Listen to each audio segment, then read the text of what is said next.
Hechos, capítulo 14.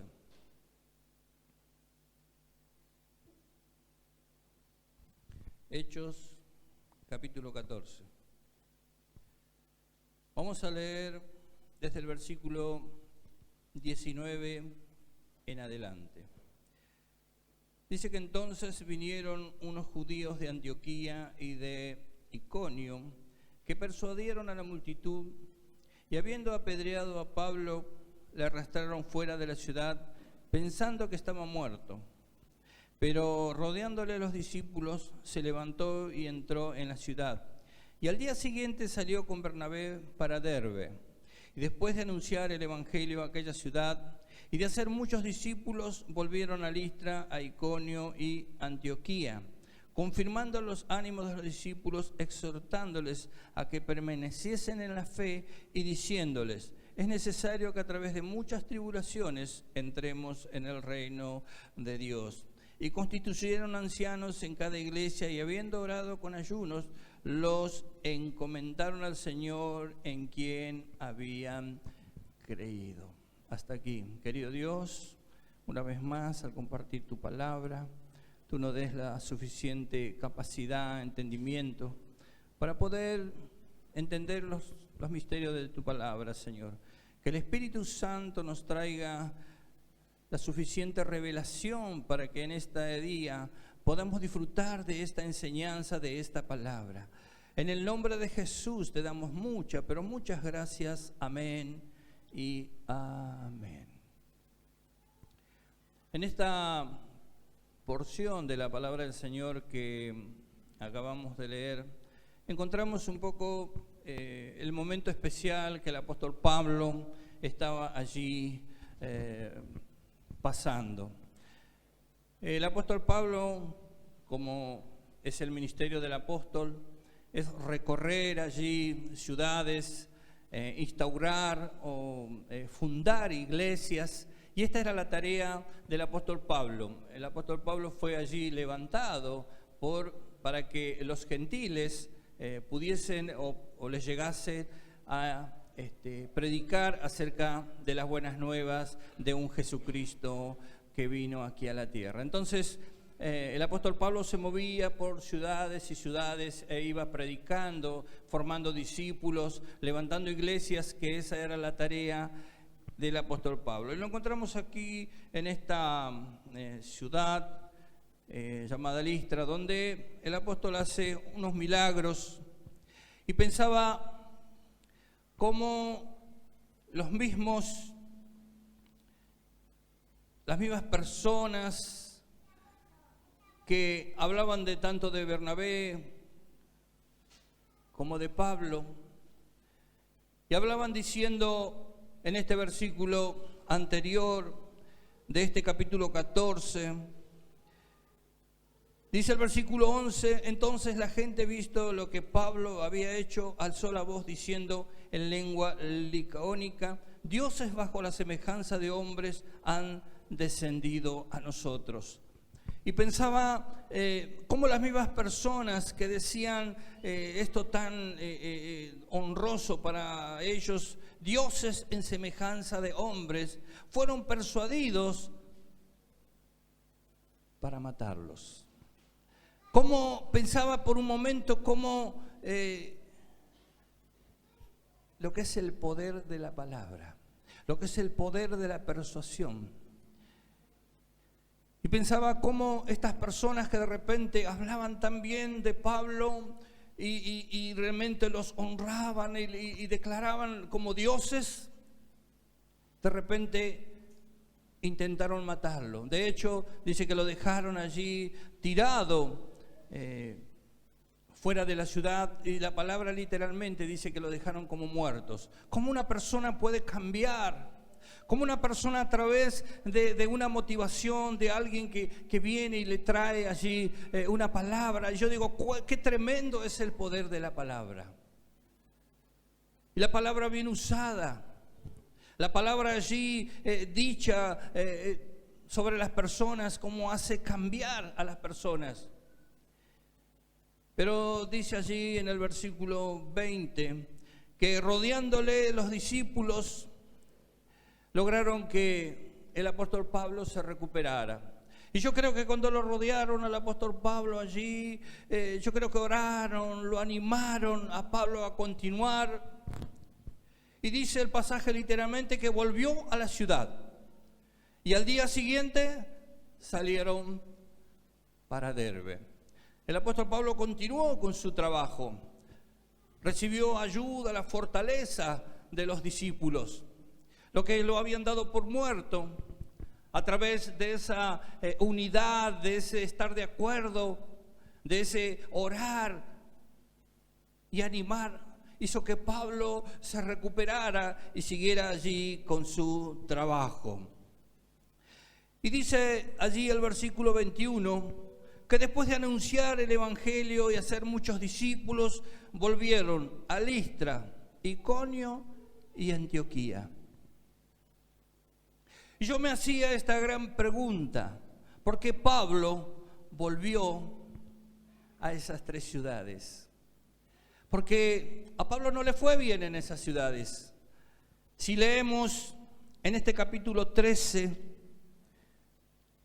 de Hechos, vamos a encontrarnos en el versículo 50, 13:50, dice: pero los judíos instigaron a mujeres piadosas y distinguidas y a los principales de la ciudad y levantaron persecución contra Pablo y Bernabé y los expulsaron de los límites. Esto sucedió en Antioquía. Dice que hubo un grupo de personas que instigaron y el resultado fue que a Pablo lo echaron de ese lugar. Pablo tuvo que huir de Antioquía.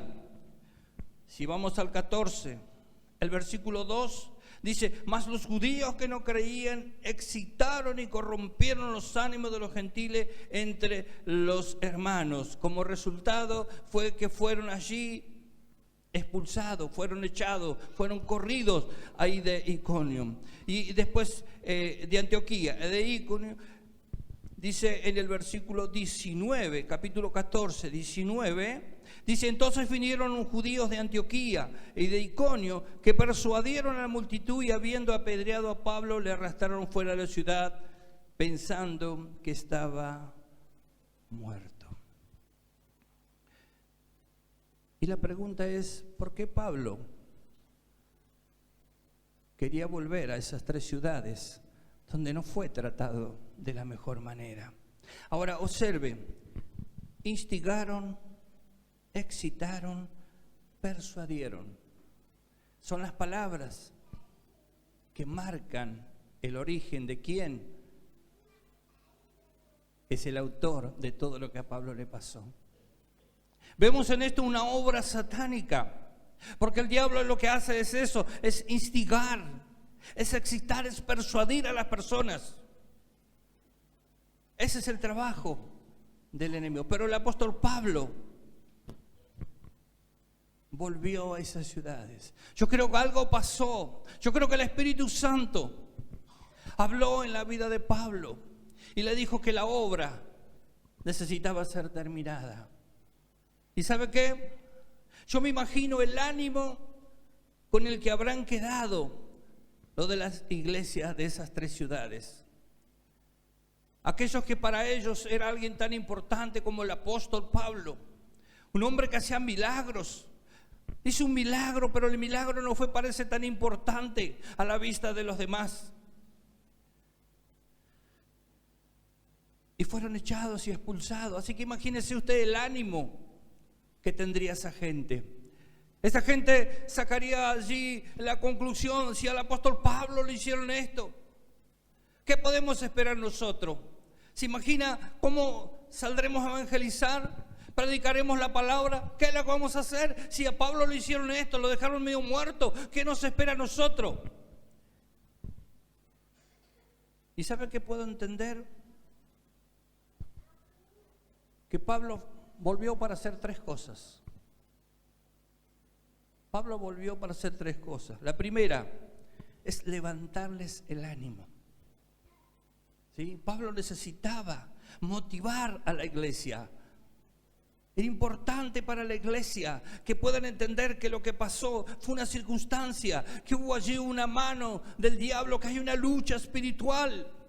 La iglesia necesitaba saber.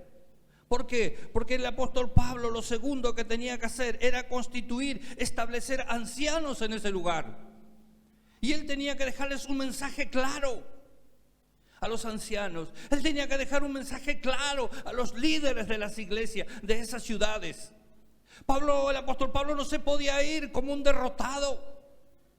El apóstol Pablo tenía que dejar en claro que el trabajo de la iglesia es una lucha diaria, continua. Por eso decía, ni una planchita, nada de descansar. No podemos descansar porque hay un enemigo afuera, que donde nosotros cedemos, él toma terreno.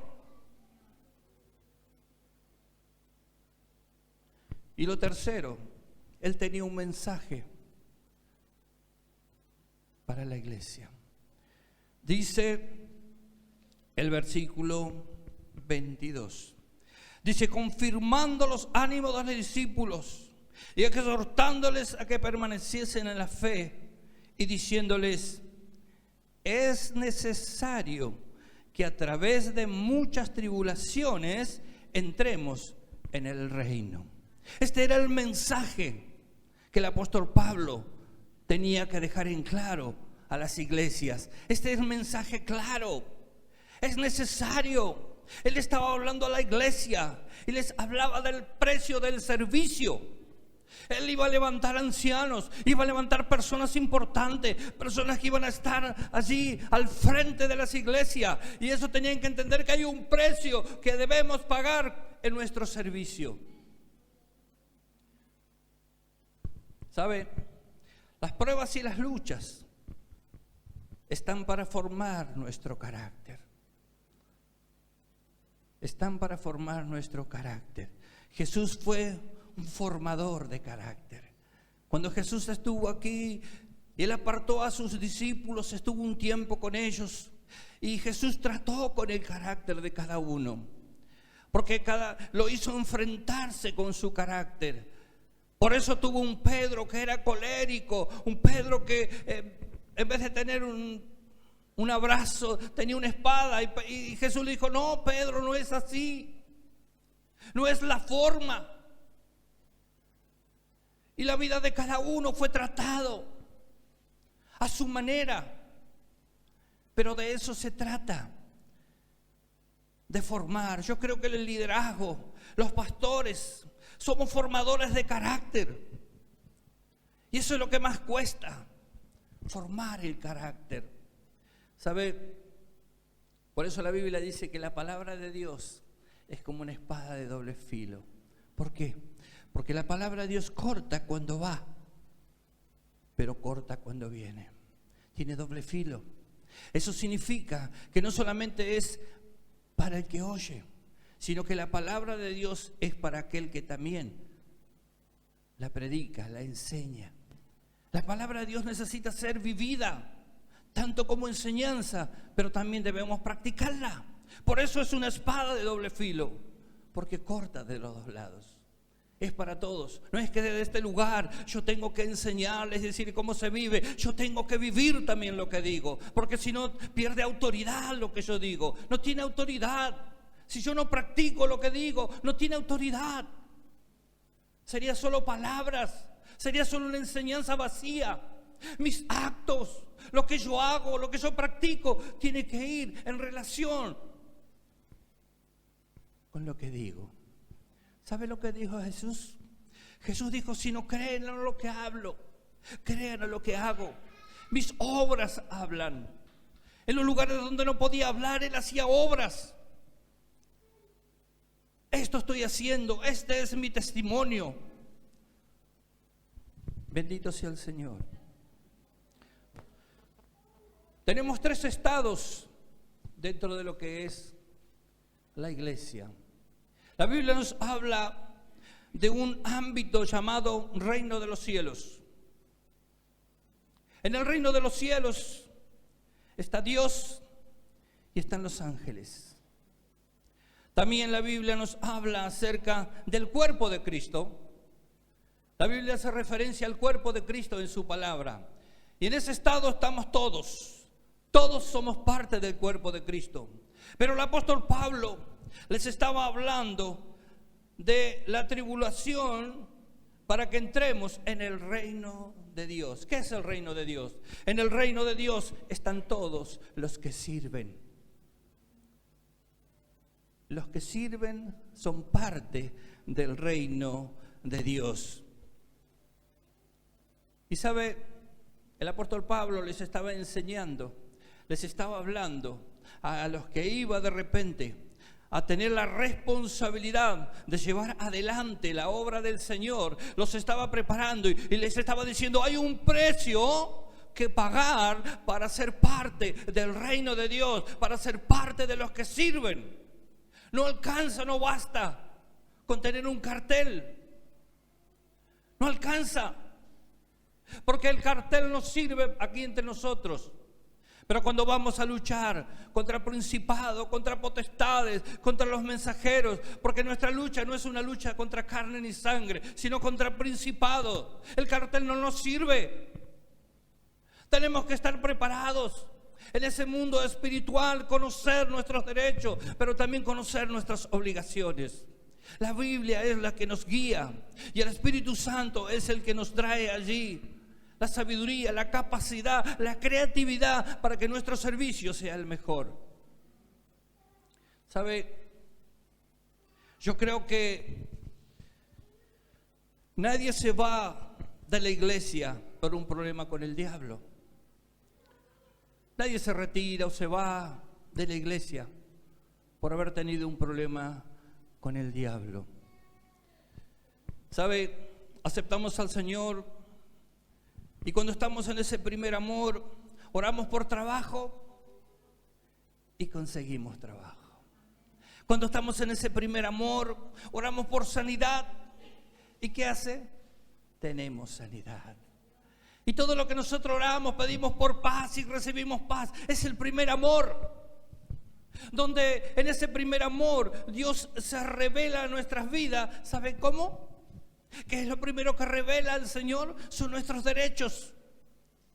Dios primero, cuando toma una persona y lo acepta como Señor y Salvador, lo primero que hace Dios, te revela los derechos. ¿Y qué hace la persona? Se enamora. ¡Wow! Esto es el Evangelio. Todo lo que pido se cumple. Todo lo que sueño lo puedo tener. Ese es el primer amor, donde uno no se preocupa por nada, solo hace. Sabe que lo mejor que le puede pasar es estar cerca de las cosas de Dios. Y así es donde nosotros nos enamoramos de Dios.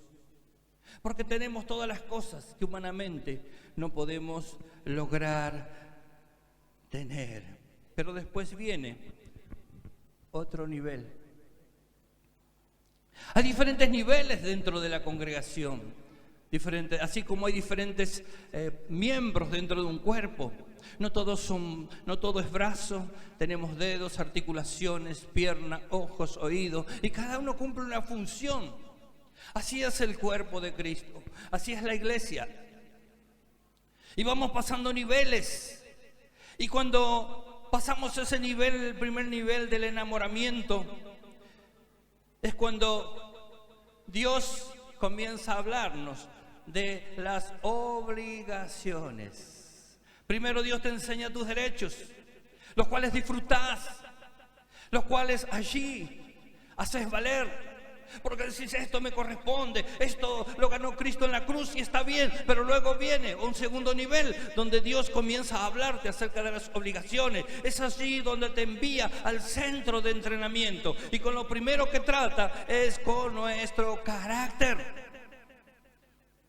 Lo primero que Dios hace es tratar allí con nuestro carácter. Porque si logramos consagrar nuestro carácter, si logramos allí tener dominio, nos será más fácil para servir.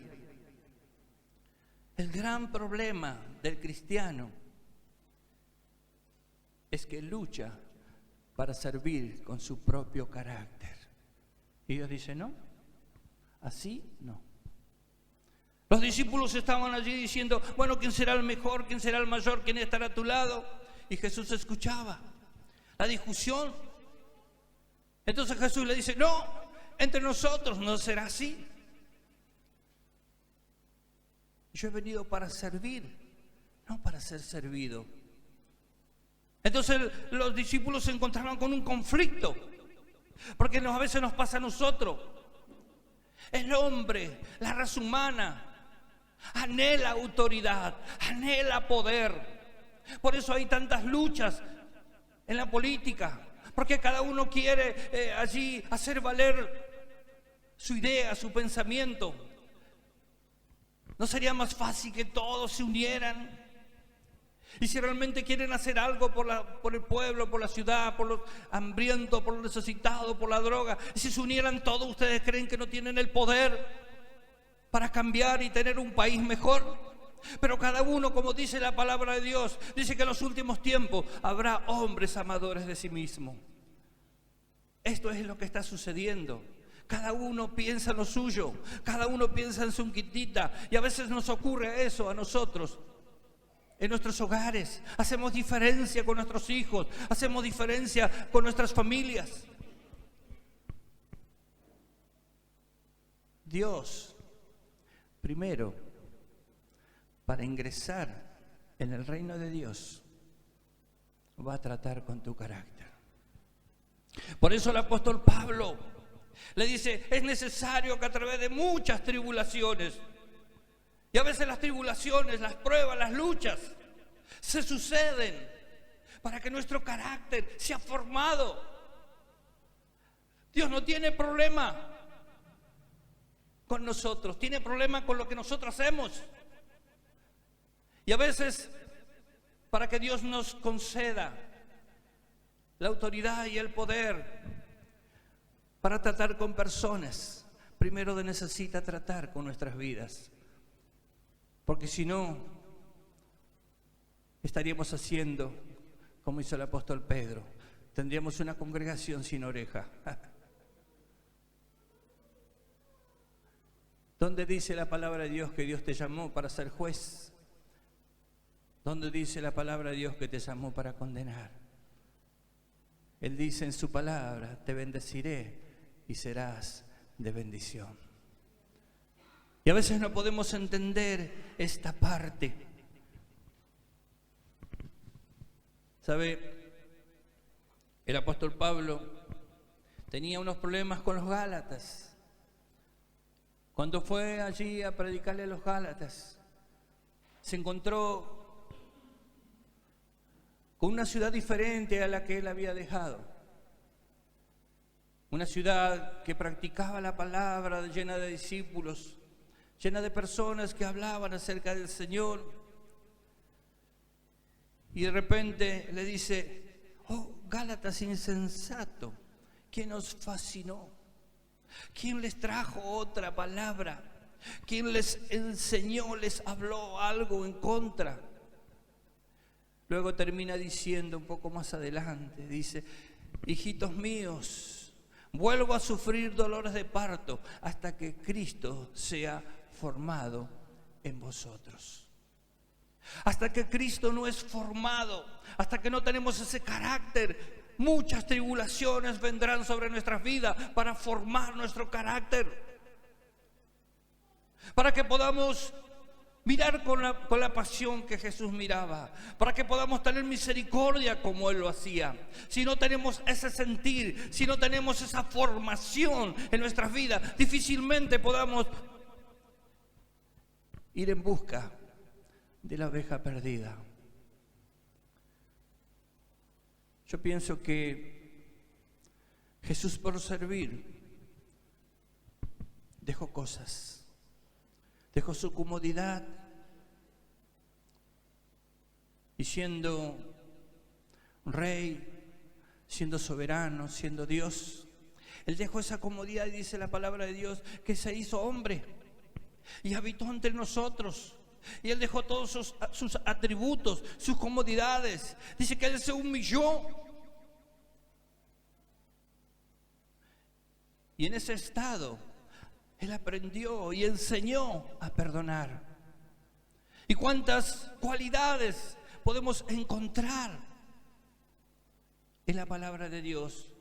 ¿Cuántos ejemplos de alguien que fue rey de alguien que tenía allí los ángeles, los arcángeles, creados para adorarles. Él tuvo que venir a la tierra, Él dejó su comodidad.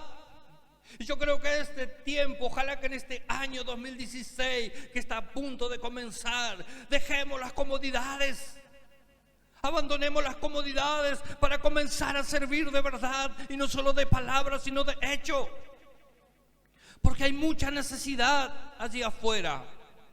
Dios está llamando a una iglesia, y aunque tengamos que pasar tribulaciones, el apóstol Pablo volvió.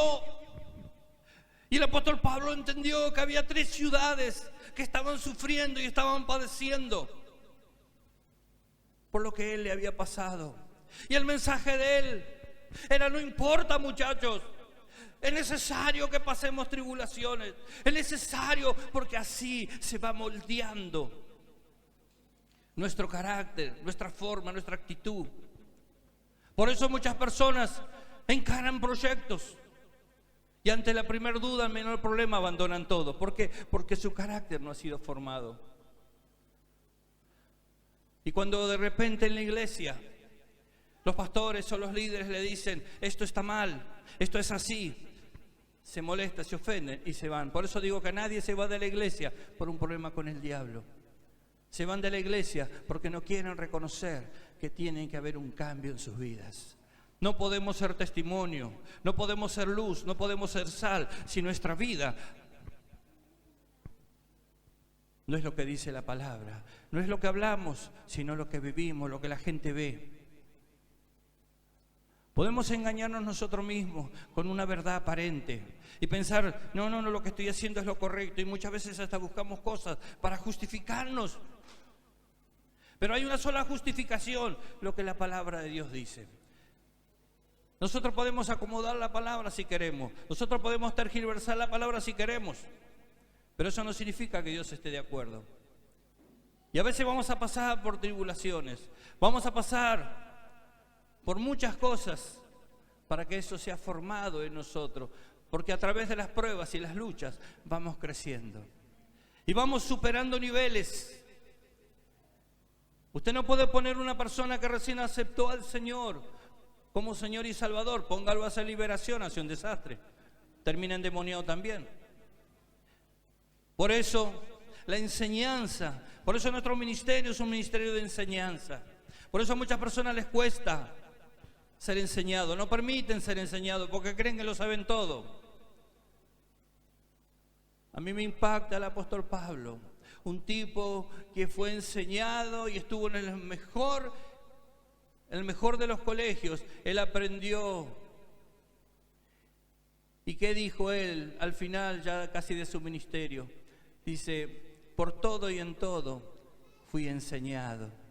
Y él puede venir a estas 3 ciudades y hablarles con conocimiento y hablarles con sabiduría y decirle: muchachos, para entrar en el reino de Dios, para poder ser parte del servicio, necesitamos pasar por tribulaciones. No importa lo que a mí me pasó, no importa lo que me sucedió en Antioquía, no importa lo que pasó allí, casi me mata, pero sigo de pie.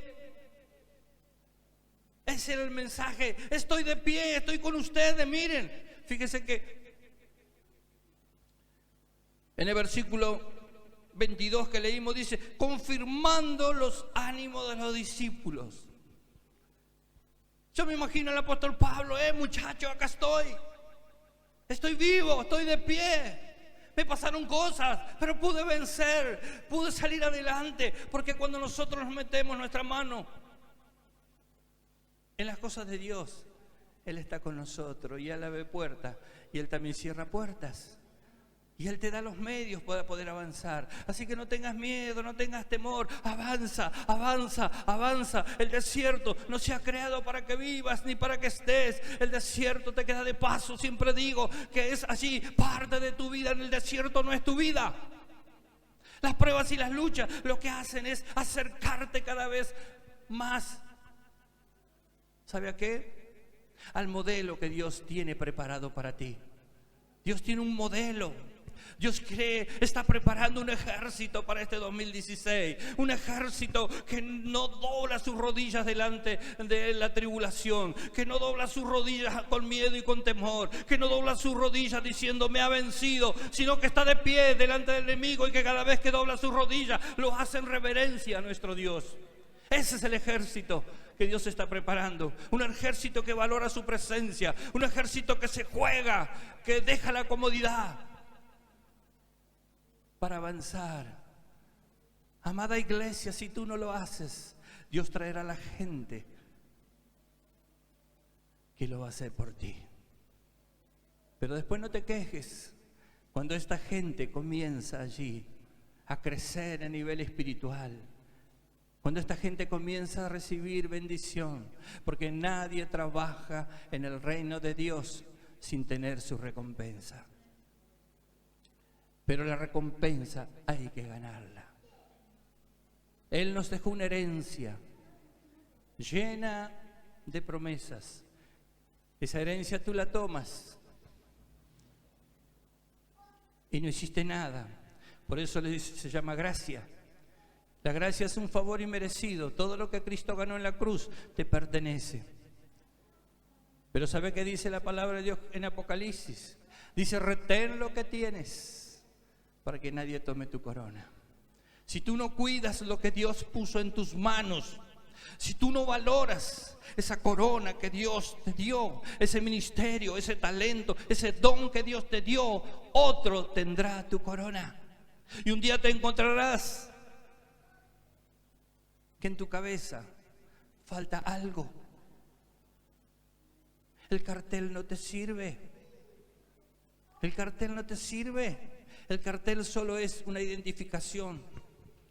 Es como cuando vos mostrás los documentos. Yo soy fulano de tal, buenísimo, pero vos robaste, hiciste esto, vas preso. Es una identificación. Hay una trayectoria. Y Dios puso algo en tu vida. Y Dios tiene un propósito con tu vida. Y si tú no cuidas, si tú no valoras eso que Dios puso en tu vida, otro usará tu corona. Qué feo. Yo digo, Señor, no me gustaría encontrarme un día con una persona frente a mí y que diga allí en su corona, corona para Enrique. Qué feo sería. Tendría mi corona, me pondría muy mal yo, pero no podría reclamarle a Dios. ¿Sabe por qué? Porque Él dice, retén lo que tienes. Si esta persona tiene mi corona es porque yo la cedí, porque yo la perdí, porque no la valoré, porque no la cuidé. Iglesia, que no te pase eso. Retén lo que tienes para que nadie tome tu corona.